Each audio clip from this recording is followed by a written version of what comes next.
Hi guys, we'll start with lesson 15, the strategic implementation control.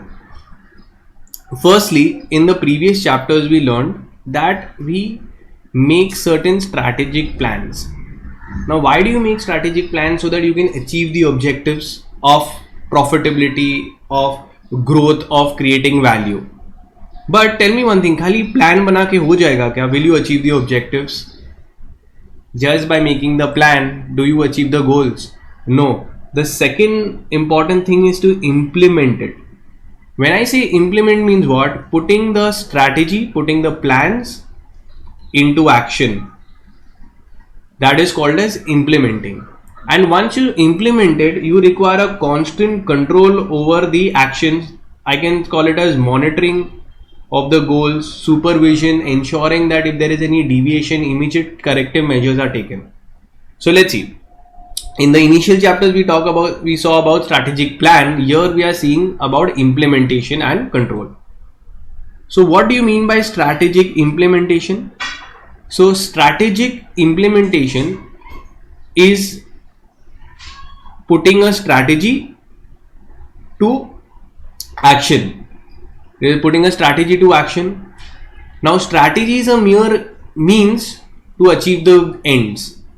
मतलब क्या, हम लोग का कंपनी इधर है, कंपनी का अल्टीमेट गोल क्या होता है? What is the ultimate goal of the company? Can I say profitability, creating value? So this is the ultimate goal of any company. Now companies, in order to achieve this profitability, they make certain plans. So are the plans the ultimate goals? No. Plans are mere means. Means मतलब ways to achieve your ultimate goal. Ultimate goal is your end. End में हमें क्या चाहिए? Profit. तो profit पाने के लिए हम लोग ये सारी strategies बनाते हैं. A good strategy without effective implementation is futile to the organization. Let's see. So many times you tell me one thing, government makes a lot of strategies. तो government की कितनी सारी policies आती है. अब ये जो government policies होती है on paper they are perfect, okay, but when you put them into implementation, that time you realize that didn't work out as per the goals. Clear it now? Next, let's see formulation. Strategy formulation. पहली बात, formulate करना मतलब create करना strategy is a intellectual process. तुम बैठ के आराम से सोच रहे हो, बट क्या implementation में खाली सोचने की बात होती है कि काम करने की बात होती है? So whereas in implementation is more operational. There is a connection, there is a relation between strategy formulation and strategy implementation. So they are interdependent. First we can say, पहले क्या होगा? Strategy बनेगी कि implementation होगा? So first I will say that a strategy will be formulated. Strategy formulation होगा, फिर उसको हम लोग second step में क्या करेंगे? Implement करेंगे. So this is the first part where strategy formula. So this is called as forward linkage. Forward linkage में क्या होता है? पहले strategy बनती है, फिर उसको implement होता है. Backward linkage क्या होता है? जब तुम implement करते करते तुमने realize किया कि हमें थोड़ी strategies में changes लाने पड़ेंगे. So that time you will do implementation. होते होते तुमने कोई recommendation किया कि भाई strategy बदलो, implementation में चल नहीं रहा है.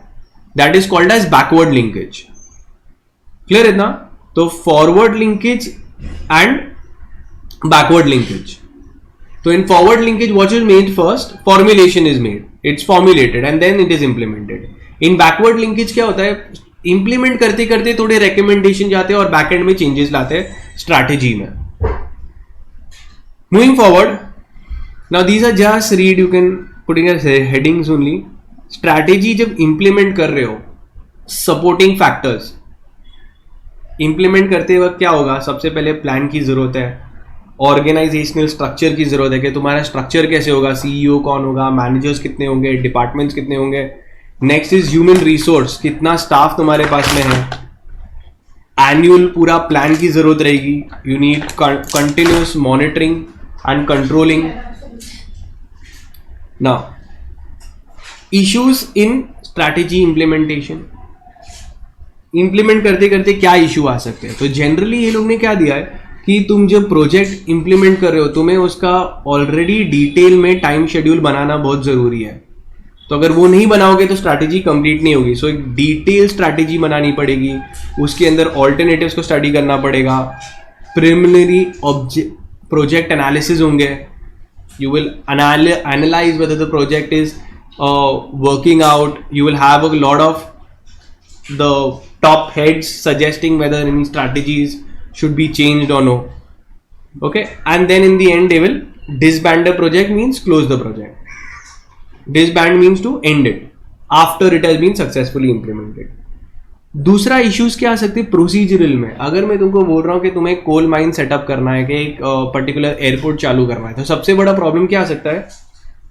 प्रोसीजरल इंप्लीमेंटेशन में गवर्नमेंट के रूल्स, रेगुलेशंस, बायलॉज, अप्रूवल्स, वो सब आ जाएगा इन योर इंप्लीमेंटेशन. ये सारे इंप्रूव लेने हैं. नेक्स्ट, ऑर्गेनाइजेशनल स्ट्रक्चर बहुत जरूरी है. नेक्स्ट, तुमको सबसे बड़ा है रिसोर्स एलोकेशन. अलग अलग डिपार्टमेंट चाहिए, स्टाफ चाहिए, पीपल चाहिए, मशीनरीज चाहिए. All of this to implement, all of this has to be ready in hand. Functional policies, you require policies with for your managers. You need to communicate the strategies at different levels. तो communication की strategy बनानी पड़ेगी. सबको अपने roles कैसे हम लोग explain करेंगे. Leadership, appropriate leadership is necessary for effective structure. So obviously if there is so much staff, you require an effective leader. When I say leader means what? He should be able to communicate, he must be able to motivate, he must be able to share the vision, and everyone should believe in the vision. Challenges to change. Whenever any kind of strategy is being implemented, बहुत सारी बार change करना पड़ता है. तो changes एक आता है change management. When you want to bring any changes in the structure, there you can't just randomly bring it. You need to plan it very well. Let's see. Now coming to the first important part from the exam point of view. McKinsey's 7S framework. अब McKinsey ने 7 S's दिए हैं. They are all aligned with each other. These are the 7 S's. Now all the strategy, skills, staff, style, everything are correlated to the vision of the company. तो कोई भी तुम strategy बनाओगे, वो सब तुम वैल्यूज और के साथ में इंटर रिलेटेड होता है. Now the top 3 S's, okay, are called as the hard S. Hard S's. The top 3 are the hard S, and the bottom 4, the below bottom 4 S's are called as the soft S's. Soft S. क्या होता है ये समझते हैं. Hard S क्या होता है? इसमें कोई ह्यूमन फैक्टर्स इन्वॉल्व नहीं होते. यहां पे जो भी रहते हैं ह्यूमन फैक्टर्स इन्वॉल्व होते हैं. Human factors like your staff, your skills is a human factor, style, values, these are generally intangible, something which is difficult to explain. I can't tell that इसका skills कैसा है, बंदा कैसा है, style कैसा है, इतना easily accurately define करना मुश्किल है. But ये जो रहता है इसमें ह्यूमन टच नहीं होता है. ये प्योर स्ट्रक्चर, सिस्टम, स्ट्रैटेजी एक पेपर पर डाल के एग्जैक्टली बता सकते हो. तो that's why it's called as the hard S's. Whereas this, since it involves human factors mainly, it is called as soft S's. All the soft and hard S's should be connected with each other. Now, the 3 S's across the top of the model are the hard S's, whereas the 4 S's at the bottom are the hard S's. They are less tangible. Okay. Then that they can ask you which is the hard S and soft S's. Then comes activating strategy. Now, activate strategy मतलब एक inertia होना चाहिए, एक start में stimulating strategy जिससे सब काम चालू हो जाए. तो activation is the process of stimulating an activity. चलो get up and do the work. This is a activating strategy. तो एक्टिवेटिंग स्ट्रैटेजी में क्या होगा, सबसे पहले ऑर्गेनाइजेशनल स्ट्रक्चर बनेगा, वो स्ट्रक्चर को कम्युनिकेट करना पड़ेगा लोगों को, और वो जो विजन मिशन जो भी है लोगों को एक्सेप्ट करना चाहिए, तब जाके वो एक्शन प्लान पे काम करना चालू करेंगे. Imagine what if the staff does not believe in what you are saying, it's not going to bring any action. So only when the plan is clearly communicated to everyone, people will get up from their seats and say that okay, ठीक है, I have understood my role, I'll start functioning. It's a activating strategy. फिर बाद में उनके पास में certain plans होने चाहिए, short term plans. I can call it as goals. Now see what happens जब vision and mission is too broad, बहुत ही बड़ा है, we want to be the best, but कैसे करोगे, उसके बहुत सारे short term goal चाहिए. तो एक बार पता चलेगा कि अभी मेरे को आज का ये काम है मेरा. So action plans are targets to achieve a set of objectives. It is a plan, जाके ये लेके आओ, प्रोडक्ट डेवलप करना है etcetera.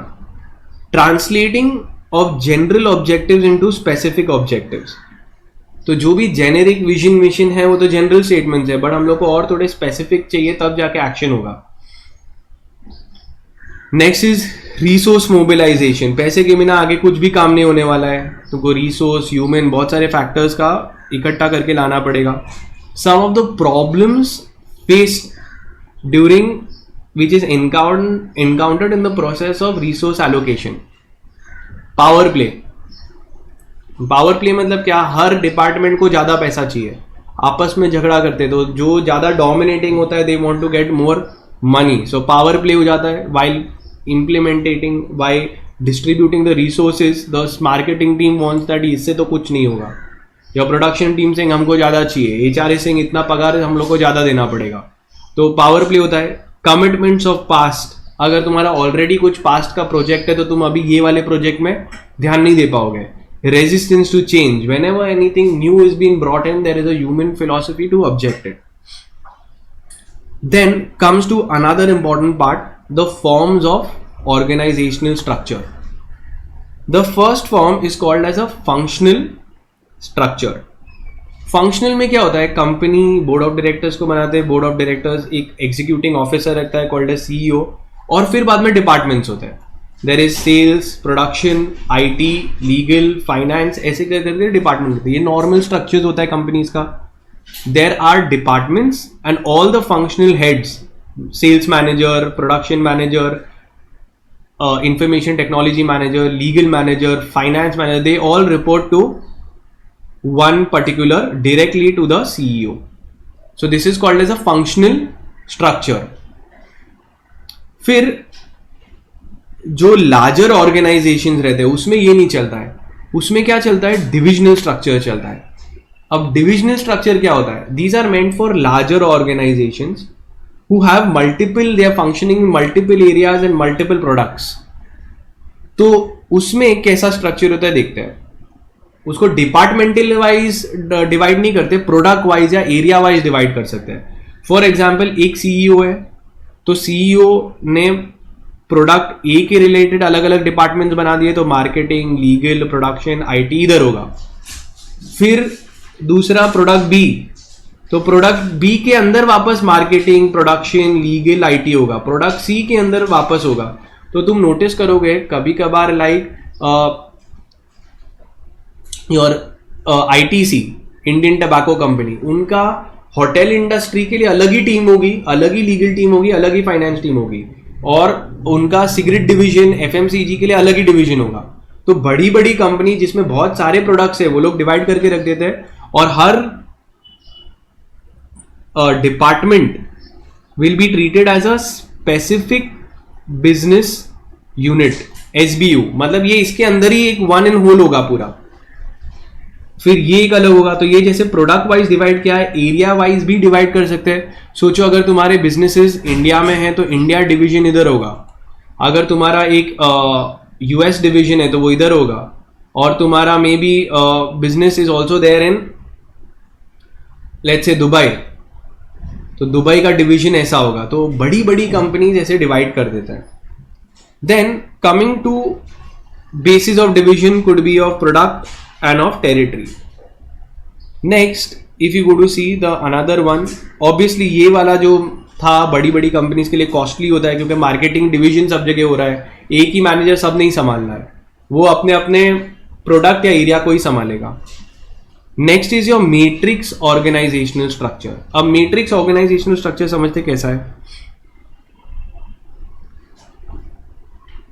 C in matrix organisational structure कैसा होता है कि एक से ज्यादा मैनेजर होते हैं.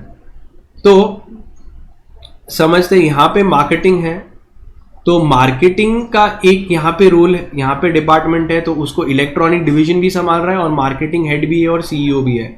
सो बोथ वेज डिपार्टमेंट्स भी होता है, ऐसा नहीं कि मार्केटिंग में ये सब का मार्केटिंग कर रहा है, एट द सेम टाइम ये डिवीजन है उसमें मार्केटिंग, सेल्स, सर्विसेज सब कुछ है. So it is like a cross functional thing. Matrix में क्या होता है, कंपनी में मार्केटिंग टीम है, तो मार्केटिंग टीम सभी प्रोडक्ट्स को संभाल रही है, राइट. सेल्स टीम सभी प्रोडक्ट को संभाल रहे हैं, सर्विस डिवीजन सभी प्रोडक्ट को संभाल रहे हैं. एट द सेम टाइम खाली एक ही हेड नहीं है उनका, ये वाले डिपार्टमेंट का इलेक्ट्रॉनिक्स डिवीजन का एक इलेक्ट्रॉनिक्स हेड भी होगा और सीईओ भी होगा. So when you have more than one managers और more than one superiors, it is called as a matrix organization. So matrix organization is for where each project and product become strategic. It is realization of two dimensional structures. तो horizontal level पे भी होगा और vertical level पे भी structure हो सकता है. तो इफ आई सी यहां पे हॉरिजॉन्टल लेवल पे भी है और वर्टिकल लेवल पे भी एक हेड है, it's called as matrix. Then comes the last one which is free form organisation. Free form में कोई भी डिफाइंड स्ट्रैटेजी नहीं है, सब कैसे भी कोई भी रोल कर सकता है. कभी ये कोई कर रहा है तो जाके देखोगे जनरली स्मॉल ऑर्गेनाइजेशन में क्या होता है कि there is no defined role, everybody can end up doing this. तो एक बार सेल्स कभी कभार प्रोडक्शन से बात कर लेता है, कभी कभार लीगल का कुछ कर लेगा, फाइनेंस का कुछ संभाल लेगा, कभी कॉल्स कर लेगा कस्टमर सर्विस का. तो ये सब तुम्हारा फ्री फॉर्म ऑर्गेनाइजेशन है. या तो छोटे ऑर्गेनाइजेशन में हो सकता है, या कभी कभार इतना कॉम्प्लेक्स है कि सबको बोलेंगे भाई आप लोग सब संभाल लेना, कुछ भी आएगा वहां पे. तो it's a free form organisation. So it reduces emphasis on position, departments, other formal units in the hierarchy. तो ऐसे कोई भी फॉर्मल डिपार्टमेंट्स नहीं होते हैं. लेट्स सी प्रोसीजरल इंप्लीमेंटेशन के टाइम पे क्या क्या आ सकता है. When I am implementing licences, FEMA regulations, foreign के साथ में collaborations, headings you can do, capital requirements, import export. Next is behavioural implementation. Behaviour मतलब क्या, your style of the manager, your attitude, the internal controls, the strategist कौन है, ये सब तुम्हारे बिहेवियरल में आता है. बिहेवियरल मतलब क्या, your leadership strategy techniques. You think everybody is a good leader? No. तो लीडरशिप स्ट्रैटेजीज में क्या होता है that every person is a different all together. So leadership में if you see Steve Jobs has been an excellent leader. He is able to make people believe and enthusiastically follow his procedures. तो ये उसका behavioral, you have to ensure that you have one of the best visionary. Organizational culture. Culture में क्या हो गया, the beliefs, the values, ये तुम notice करोगे of Tatas. The third is the value and ethics. Then comes functional implementation. Now functional implementation समझते क्या है? Strategic control. Now functional implementation मतलब each department के अंदर implementation. Now coming to strategic control. Now we finished about implementation part. अभी control के बारे में बात करेंगे. Tell me one thing कि do you need to have control कि strategy implement होते जा रही हो देखना जरूरी नहीं है. तो it is very very important to monitor the implementation. When I say monitor the implementation मतलब क्या, तुम स्टडी करोगे कि हमारा प्लान ये है okay this is the plan and actual इधर है, तो हम लोग बोलेंगे ये गैप क्यों है, वाई दिस गैप, और गैप के ऊपर हम लोग करेक्टिव मेजर्स ले सकते हैं. This is called as controlling. Role of strategic control, क्या क्या तुम कंट्रोल करोगे, everything your. Now how can you control, basically measurement of the task. हम लोग ने जो तुम्हें टास्क दिया था हम लोग मेजर करेंगे, डिड यू अचीव इट और नो. फीडबैक देंगे तुम्हें for future action. If you have not performed well, we will give a kind of a training to you. We will try to link performance with rewards. So if your performance is good, obviously you are entitled to more rewards. So by this way I can ensure a good control. Role of organizational system in strategic control. Obviously information systems today play an important role. Planning systems, appraisal system, motivating system, development system all ensure.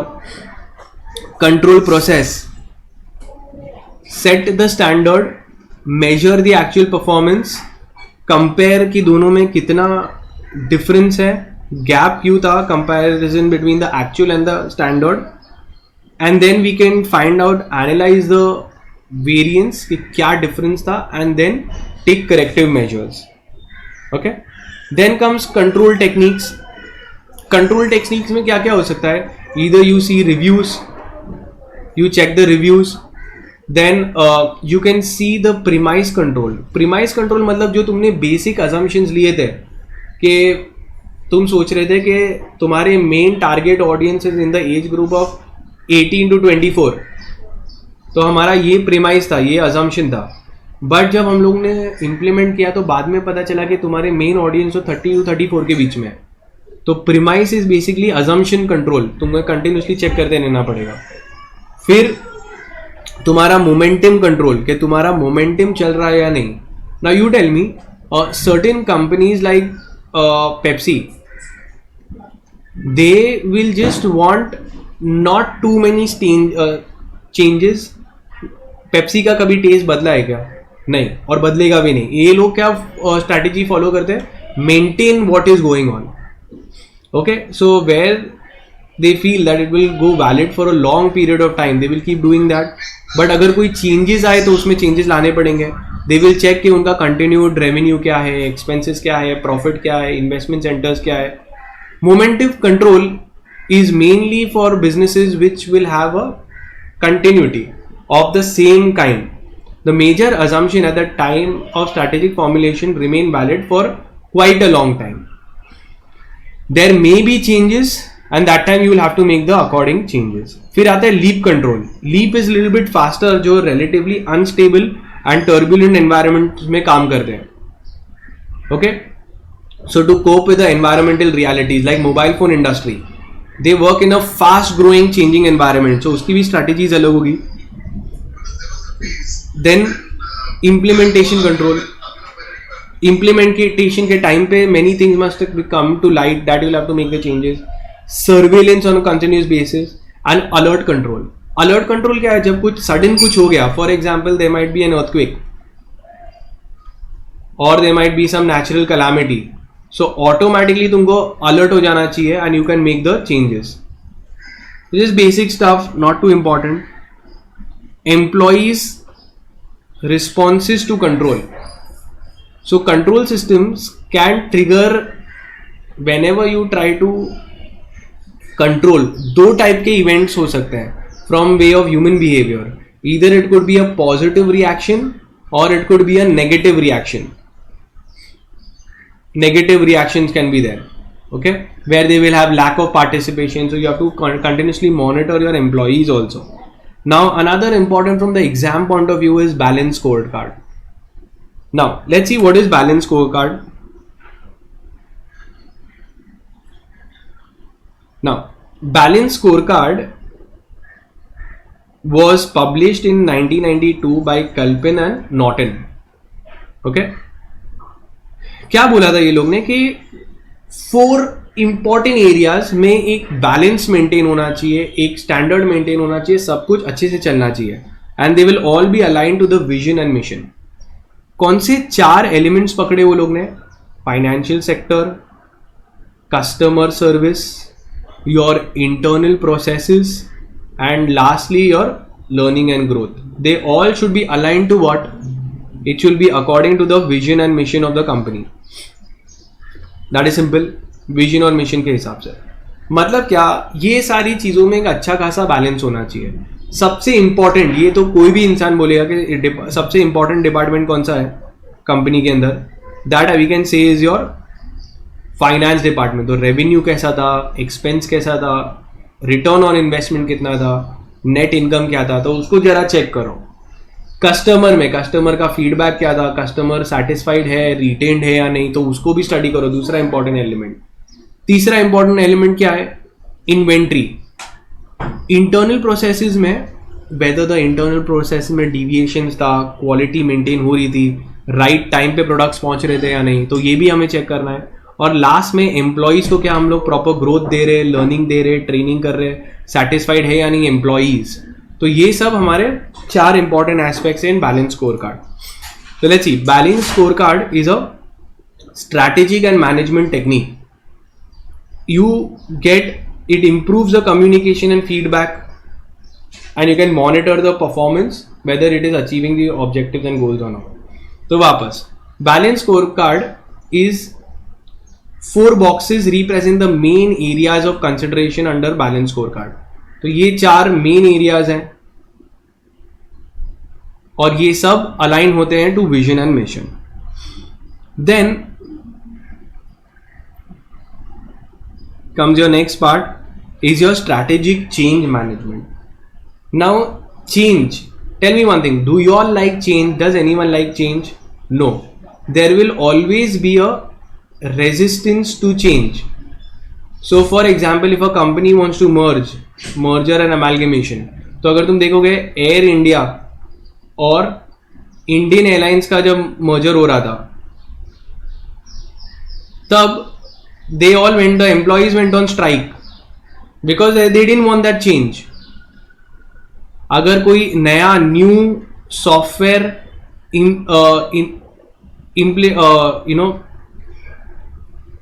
Implement करना चाहते हो या incorporate करते हो company के अंदर, you think the old employees will like this change in the platform?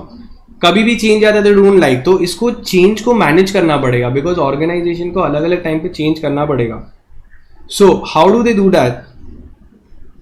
Management of change techniques. So बहुत ही important है. सबसे पहले educate करो employees को, participation उनका लाओ, obtain commitment, get a written or you could say verbal commitment that they will help us. Leadership, they should inspire, psychological needs को fulfill करो, training दो उनको, counseling करो employees को ताकि वो object ना करें. Coercion और edict, तो जो भी चीज़ें जो अब्यूज हो रहा है उसका और कोई मिसयूज कर रहा है तो उसको स्टॉप करो. Now leadership and it's form. Now 2 type के ये लोग ने दिए, ये कैंसिल करो, ये बराबर नहीं है. एक है क्लासिकल लीडरशिप और दूसरा कौन सा है? Modern leadership. अब जो क्लासिकल लीडरशिप टेक्निक्स बताई है that was given by Kurt Lewin. Now Kurt Lewin जो था उसने क्या बोला कि uncovered 3 leadership styles. One is autocratic, second is democratic, and third is laissez-faire. So classical leadership was given by Kurt Lewis. Okay, now let's see what is those. ये यहाँ पे वो लोग का डायग्राम सही नहीं है. I'll tell you what is the correct diagram. So Kurt Lewis ने कितने टाइप के बताए? 3 फॉर्म्स. ठीक है, एक है ऑटोक्रेटिक. तो ये अपना ऑटोक्रेटिक बंदा है, जो मैं बोलूँ वही सही है, ही शाउटिंग कंटिन्यूसली, जो बोला मेरे को वही फॉलो करना है. तो ये एक लीडरशिप स्टाइल है. Tell people I know what I am telling you, just quietly do it, I don't want any kind of your participation. Second कौन सा है? डेमोक्रेटिक. ये सेकंड वाला डेमोक्रेटिक है, जिसे लोगों के बारे में सुना जाता है, सब अपना कम्युनिकेशन कर सकते हैं. और थर्ड क्या है? थर्ड वाला is called as laissez-faire. laissez-faire mean no governmental control. यहाँ पे दो लीडर है वो इन्वॉल्व करता ही नहीं अपने आप को, सोते रहता है वो. He is continuously sleeping. ठीक है.